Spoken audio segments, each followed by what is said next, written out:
Hello everyone and welcome back to the channel.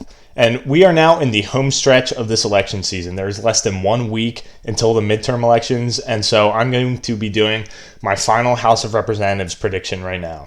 Before I start, I'd like to say if you like my content, subscribe to the channel and leave a like and comment and turn on the notification bell when you subscribe. With that said, let's get into it. Alright, so going down the list. Alright, no districts up in Alabama, or nothing competitive anyway. Alright, the state of Alaska. So this one is a three-way race between Mary Peltola, Nick Begich, and Sarah Palin. And because of the ranked choice voting system, Mary Peltola, in my opinion, is a heavy favorite. I'm going to call this one likely Democrat. I'm a little more bullish on Peltola than the consensus. And that's because Nick Begich and Sarah Palin are kind of sabotaging this race for each other. Sarah Palin came out and said that Nick Begich is actually going to be placed third on her ballot and Mary Peltola is going to be placed second. And they're just kind of playing dirty against each other. And when you have two members of the same party fighting against each other, that spells disaster for the party. I'm calling this likely Democrat because I think it's possible that a ton of people who vote for Begich in first round or Palin in the first round will sit out on the second round, depending on who makes it. And so I do think Peltola is probably going to win by a pretty decent margin in the second round. All right, continuing on from the state of Alaska, we have Arizona, which actually has a couple seats up here. David Schweikert isn't super popular, but because of the environment and just the partisan lean of his district, Biden only won it by 1.5. I think Schweikert's going to win by a lean margin. Tom O'Halloran, on the other hand, I think he's going to lose by a pretty big margin, probably around 6 points, so I am calling Arizona 2 likely Republican. As for Arizona 4, I do think this one's likely Democrat. It's a pretty strong Biden seat, and Greg Stanton's the incumbent, so I do think he's going to do well. And this one is going to be a flip, and Kirkpatrick is retiring. I think Ciscomani's going to win by a couple points. Biden barely won this district in 2020, and it's shaping up to be a pretty strong year for Republicans in the House, so I do think that Ciscomani's going to win by a couple points. So that's all the competitive seats in the state of Arizona, and moving on. Arkansas, nothing competitive there. California is next. There's a lot of seats in California here. In the 3rd district, I do think Kevin Kiley's probably going to win pretty easily here. It was a Trump district in 2020, and the red wave is shaping up, so I do think Kevin Kiley's going to win here. I think Josh Harder's going to hold on narrowly here, probably by 3 or 4 points. It's a strong Biden district, but the red wave's shaping up, and a lot of these competitive districts in California are looking relatively good for Republicans, so I do think Josh Harder is going to win by a couple points, but it's a lot closer than we usually see in a district like this in California. Adam Gray, his campaign has kind of been falling apart. I think I had this one lean to likely D in the last video. I'm calling it tilt D now. Things have just kind of fallen apart for him. I do think he's still going to win just because of the partisan lean of the district, and there's no incumbency advantage here. I think he's going to win pretty narrowly, but I could see him losing. In my last video, I did say that I thought David Valadao was going to lose, but right now I actually do think he's going to win. Things are looking a lot better for him, and in most projections, he is winning now. I still think it's going to be very narrow, and I do think he could lose, but it seems like a lot of the base has come home and kind of put the fact that he impeached Trump aside, so I do think he's going to narrowly win now. Raul Ruiz, I could see this one and the 26th being solid, especially the 26th. This one wasn't even really competitive until recently. I still don't really think it's competitive. It might get under 10. I think it will get under 10, but I wouldn't be surprised if Brownlee wins by over 10. Going down to the 27th, Mike Garcia, I do think he's going to win narrowly. I think it's still going to be a tilt Republican race. He's beaten Christy Smith, I think, twice or 3 times now. Maybe 3rd time or 4th time's the charm. I can't really remember, but I do think he's going to win very narrowly here. As for Young Kim, I do think she's going to win by a pretty decent margin. Her district wasn't super heavy for Biden, and she has the incumbency advantage now, and she has the momentum factor. She outperformed Trump by a lot in 2020. I think she's going to do well here. Pretty much the same with Ken Calvert. I think he's going to win. This district actually voted for Trump in 2020, and I think Ken Calvert, he has the incumbency advantage and the momentum on his side. He's probably going to win. Everything up here kind of applies to Michelle Steele, except her district is a lot more Democrat, but I do still think she's going to win by a couple points, so I am calling that one lean Republican. Katie Porter's district has gotten a lot closer lately. I'm going to call this one tilt Democrat. I could see her losing. This is really a toss-up race, though. I think she will still win narrowly just because of name recognition, and she's kind of being propped up by California Democrats to maybe replace Dianne Feinstein when the time comes in 2024. So I do think she's going to win narrowly just because of how much she's being propped up by Democrats, but it's going to be close. And I also think Mike Levin is probably going to win pretty narrowly for very similar reasons. All right, that's all the competitive districts in California. So now we can go and move on. Next state is the state of Colorado. So going down to Colorado, Lauren Boebert is probably going to win very easily here. It could be a solid Republican race. I am going to call it likely Republican for now. She is pretty controversial, and Colorado is moving left, but I do think she's going to win pretty easily. Basically the opposite here. Colorado is moving left. This is a strong Biden district. I could see this one being solid Democrat, but I am going to call it likely Democrat. As for the 8th district in Colorado, I do think this one's going to be a GOP pickup. Right now it's open because Colorado gained this district. I think Kirkmeyer is probably the favorite here just because of the environment, and it's not really that heavy of a Biden district, so I do think Kirkmeyer is going to win. All right, with Colorado out of the way, we can move on. Next state is the state of Connecticut. Okay, so Joe Courtney, yeah, he's going to win pretty easily. It's a blue district. The only reason it's going to be under 10 is because of the wave year, but he is the incumbent. He's going to win pretty easily. However, Jahana Hayes, she looks like she's in a little bit of trouble here. I'm going to call it tilt Democrat. I don't see Connecticut as a whole really being that competitive this year, not on the governor level, not on the Senate level. I think those coattails will probably bring her over. But this is shaping up to be a lot closer of a race than it first seemed. Moving on from the state of Connecticut, we have state of Delaware, which has no competitive races. All right, next up is the state of Florida. All right, all of these are likely Republican except that likely Dem district, which I am going to call likely Dem. I think the consensus is right here for basically all of these. I don't really have much more to say here. Obviously, Florida is becoming a lot more Republican, and this seat is drawn to give Democrats just an extra seat here and shore up other Republican seats. But I do think all of these, some of them could go solid, but I do think they're all going to be likely. All right, moving on from Florida. I believe next up is the state of Georgia, which only has one competitive district here, and that's Sanford Bishop. I do think he's going to win by a likely margin. It could be a little bit less than that. It depends on turnout, but he has the incumbency advantage. This is a pretty strong Biden district, and even though the environment is not in Democrats' favor, I do think he's going to win pretty easily. All right, moving on. We have the state of Hawaii, which has no competitive races. So next up, state of Idaho, also no competitive races. All right, Illinois has a lot of competitive races and a lot of snake districts here. I think Sean Casten's going to win pretty easily here. Same with Bill Foster. This one's going to be close, Illinois 13. I do think it's going to be a lean Democrat seat here because Biden won this district by a pretty big margin in 2020. And the red wave is a factor here, which is why it's not going to be a solid or likely Democrat seat, but it is going to be a pretty close Democrat victory. Lauren Underwood's probably going to win pretty easily too. I do think that Esther King is going to win in the 17th district, though. I think there's no incumbent here. I think the wave is going to put her over. We'll see what happens in 2024, but I do think King is going to win this election. All right, moving on from Illinois, we have the state of Indiana. Frank Mervyn here. It's going to be really close, but I do think he's going to hang on. There's not really much else to say here. This is going to be a close election. I think it's going to be closer than the consensus is saying, but I do still think he's going to win narrowly. Jennifer Ruth Green has been gaining on him, but I don't think it's going to be enough, so I am still going to call this one tilt Democrat. Moving on from the state of Indiana, we have state of Iowa, which has 3 competitive races here. Miller Meeks is going to win this one pretty easily, and even though people have moved this one against Hinson, I do still think she's going to win by a likely margin. It was likely at the beginning of the cycle, and now it's been moved to lean. I do still think it's going to be likely.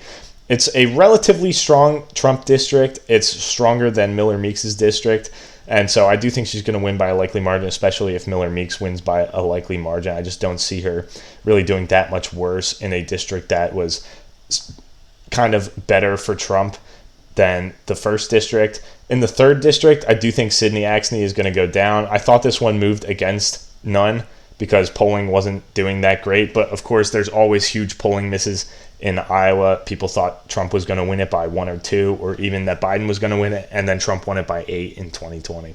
So I do think none is going to win this one with relative ease, probably like 3 or 4 point victory. All right, we're done with Iowa here. So the next state here is the state of Kansas. All right, in my last video, I had Kansas third going to Adkins, but I do think Davids is going to win this one. This is one of the only districts in the country, really, that I think has gotten better for Democrats since I made my last video. I think she's going to win really narrowly. The consensus is lean Democrat. I think it's going to be closer than that. I do still think Adkins could win, but I don't think she's favored right now. I think Davids is going to hold on, so I'm calling this one tilt Democrat. All right, moving on from Kansas, we have Kentucky, which has no competitive districts. Louisiana, which also has no competitive districts. All right, Maine, the state of Maine. This one's called a toss-up by the consensus. I think Golden's going to win pretty easily. Bruce Poliquin is just not popular. He lost to Golden in 2018. Golden's pretty popular. He is good at playing the moderate, and that plays well in Maine. This is a district that voted for Trump by 6 points, which is a pretty big victory. But Golden won by 7 in the same year. Poliquin's not popular, like I said, and the ranked choice voting system in Maine, I think, is going to give Golden the advantage here. So I am going to call this one lean Democrat. All right, moving on from the state of Maine, I believe next up is the state of Maryland. This one is called likely D. I think it's going to be a lean D race. David Trone, he does have the incumbency advantage, but polling has shown this one to be a little bit closer recently, if I remember correctly. I still think he's going to win, probably by 4 or 5 points, but that is in the lean margin of victory, so I'm calling it lean Democrat. Moving on from Maryland, we have the state of Massachusetts, which has no competitive races. All right, the state of Michigan.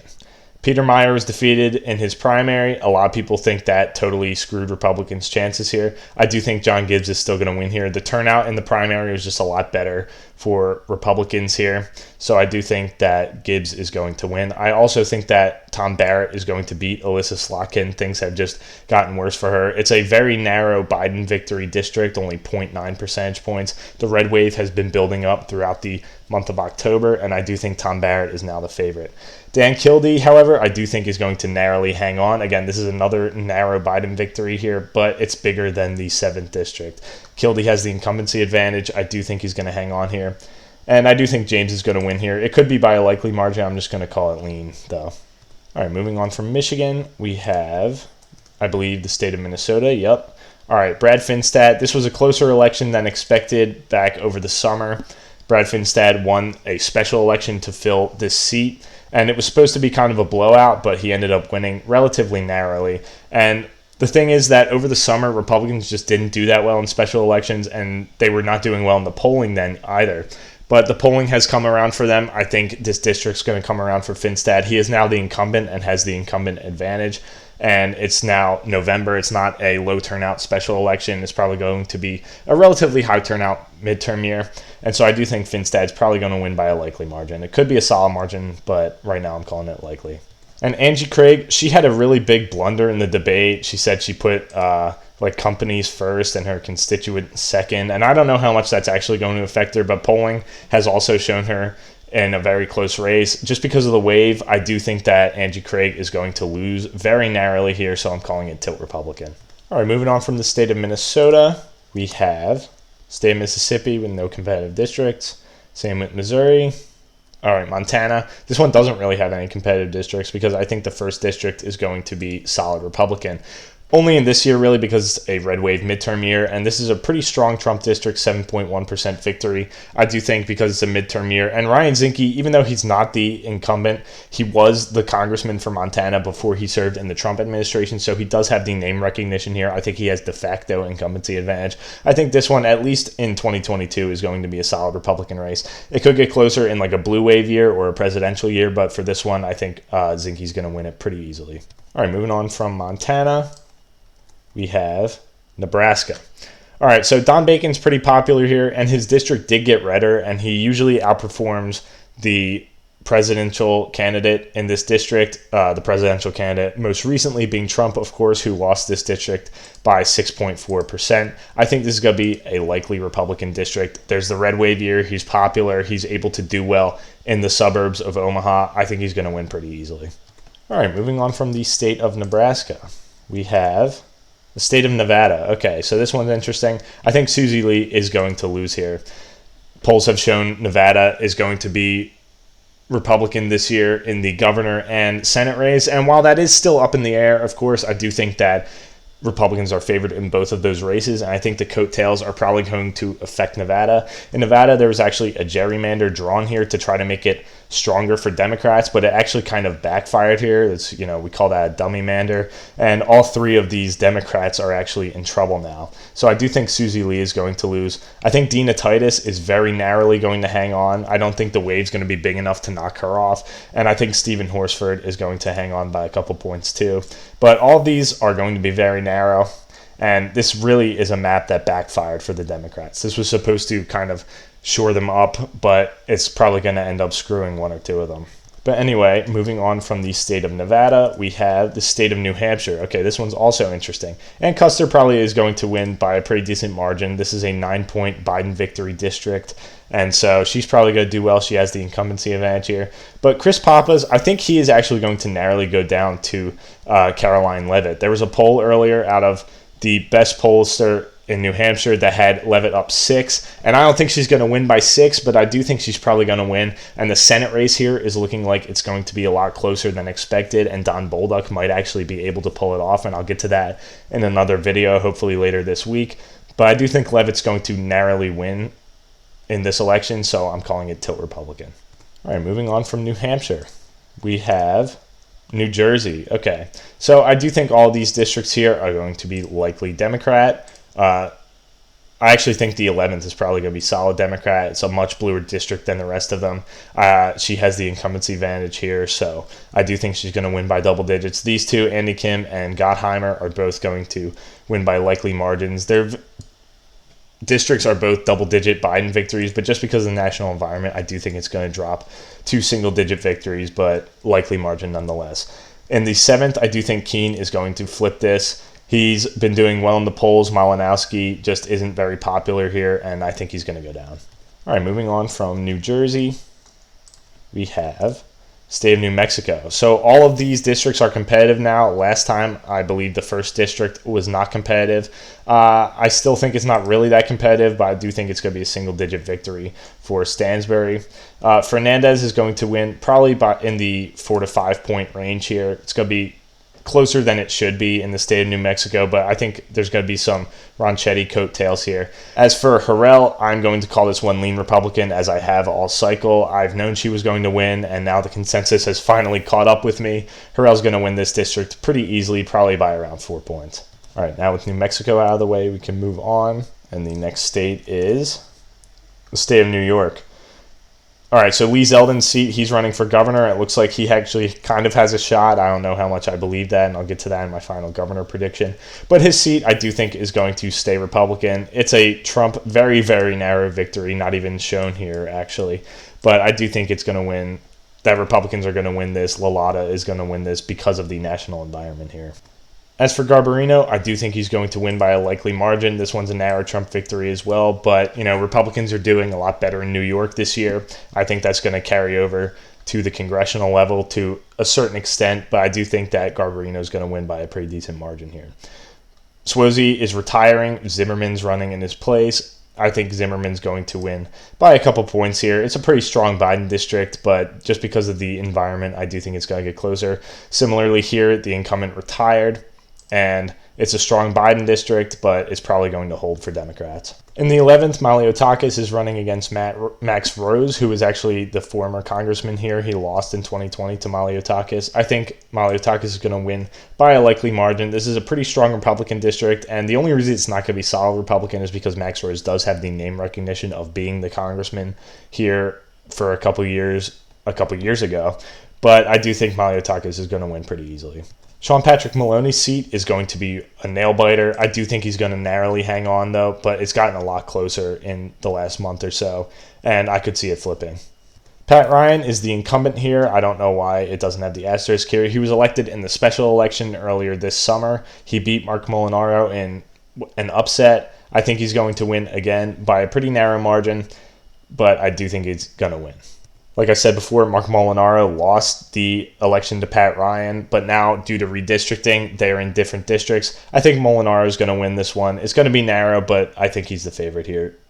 Katko is retiring, but Brandon Williams is running in his place, and I do think he's going to win very narrowly, probably by around 2 or 3 points. So I'm calling that one lean Republican. And Morrell, he's the incumbent here. I don't know why this one isn't solid Democrat. I'm going to put it as solid Democrat here because this is a 20-point victory seat for Biden. I don't see this one getting in the single digits.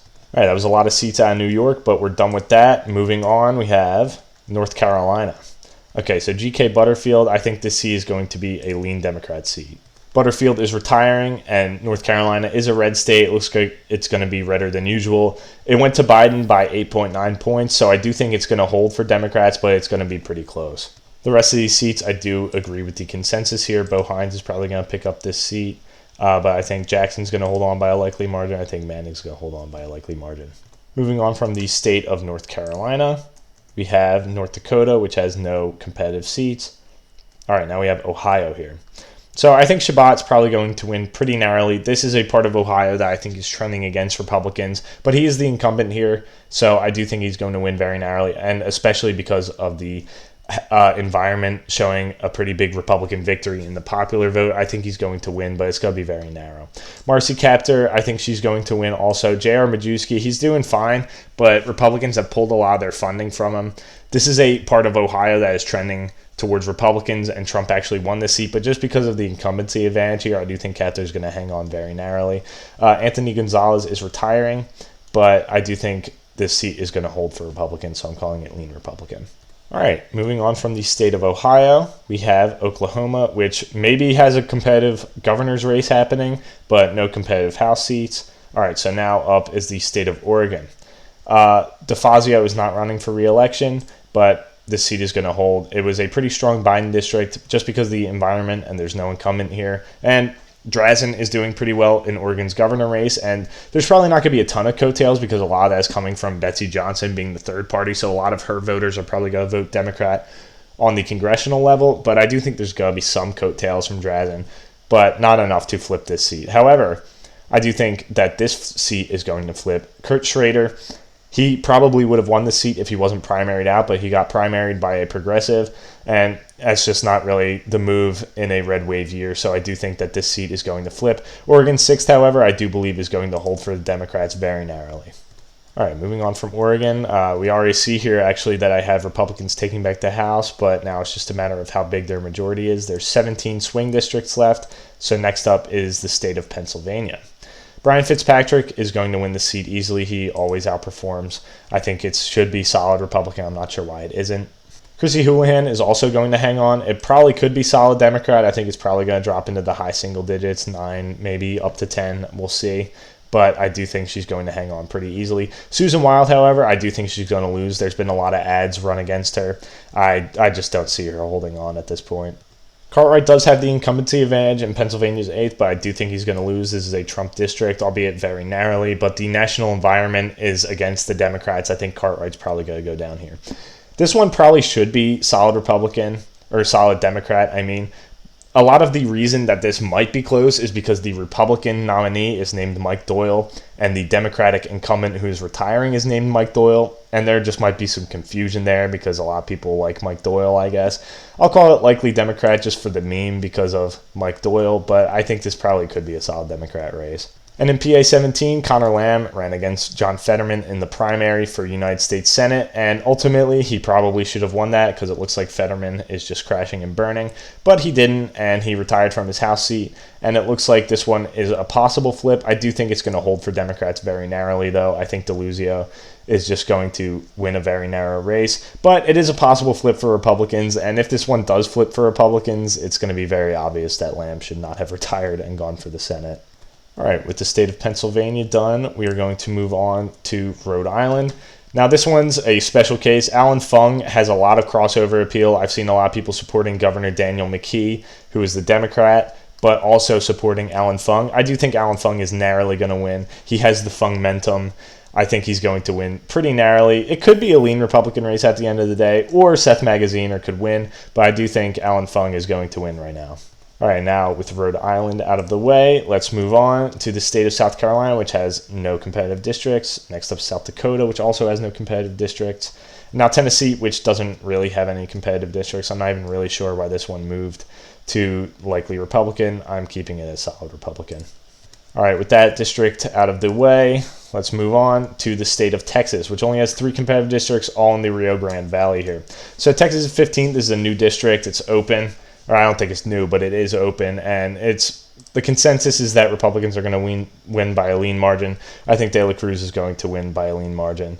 Henry Cuellar, I had him losing in my last video. I do think he's going to narrowly hang on now. It just seems like he's poised to win. There was a pretty big scandal that came out about him recently taking money possibly from drug cartels, but I don't think if that had broken in early October or September, I think maybe he would have fallen. But I just think it's too late for something like that to break and really have a huge effect on the election. So I do think Cuellar is going to hang on. However, this district here, the 34th, has narrowed significantly. A lot of people thought Gonzalez was going to win pretty easily, but Flores has totally caught up to him. I think she is the narrow favorite now. I had her losing in my last one, but she is an incumbent here. They're both incumbents. And that's kind of confusing, but Gonzalez has just totally fallen apart, and Flores has ran a good campaign. I do think she's going to win here very narrowly. All right, so moving on from the state of Texas, we have the state of Utah, which does not have any competitive races. Same with Vermont. Okay, Virginia, the state of Virginia. I think Higgins is going to win this district down here. If we look at the geography of this district, this is a district where Youngkin did really well last year. It's actually where he's from. And so it's very clear that it can go Republican. It only went to Biden by 3.1 points, and he did very well in Virginia. So I do think this one's going to flip. Even though she has the incumbency advantage, I think Higgins is going to win here. Spanberger is also going to narrowly hang on. I'm going to call this one tilt Democrat. This one looks like it's going to be competitive, but Spanberger does have the incumbency advantage here. And Virginia is, at this point, a blue state, so I do think she's going to hang on. Wexton, I'm not even really sure why this one's in the likely category, but I'm going to call it likely Democrat. I think she's going to win pretty easily. All right, only a couple states left here. Let's move on from Virginia to the state of Washington. Joe Kent's going to win here pretty easily. It could be solid, but I'm going to call it likely now. I don't think he'll win by a double-digit margin, but I won't be surprised if he does. Kim Schreier, I think she's also going to narrowly hang on. It's going to be lean Democrat here, so I'm calling it lean Democrat. All right, I think we only have one more here. So next up is the state of West Virginia with nothing. And the state of Wisconsin, this is Ron Kind's district. He retired. He probably shouldn't have. He probably could have won, but he is retiring, and I'm going to call this one likely Republican. Wisconsin is looking like it's going to go for Ron Johnson by a big margin here, and it's looking like Tony Evers is going to lose here. Republicans are going to do well in Wisconsin this year, so I do think Van Orden's going to win by a pretty big margin. And that was the last competitive House district, I think, but I am going to mention Wyoming again and just mention that Liz Cheney did lose her primary here. So in a way, this is a de facto flip, even though Liz Cheney is pretty conservative. She did vote to impeach Trump, so this was a win for Trump Republicans. Going back to the country as a whole, we can see that I have Republicans winning 234 House seats to Democrats 201. They are going to flip back the House. I believe this is a gain of 200, or not gain of 200, a gain of 23 seats here. This is my final prediction. Some things could change, I guess, in the next week, but not really significantly enough for Democrats to win the House. This is my final prediction. I could be off in a couple districts, but I think for the most part I did pretty well here. So we are now in the home stretch of the election cycle. I think 5 days left until the election. This is my last House prediction. I'm going to have one more video covering the swing states in the Senate. Then I'm going to do a final governor's prediction, and then I'm going to do a final Senate prediction, and then I am done for the cycle, and we'll see where the channel goes from there. But thank you guys so much for watching this video. If you liked it, leave a like, leave a comment, subscribe to the channel, and click the notification bell so you know when we upload. Thank you guys so much for watching, and have a great day.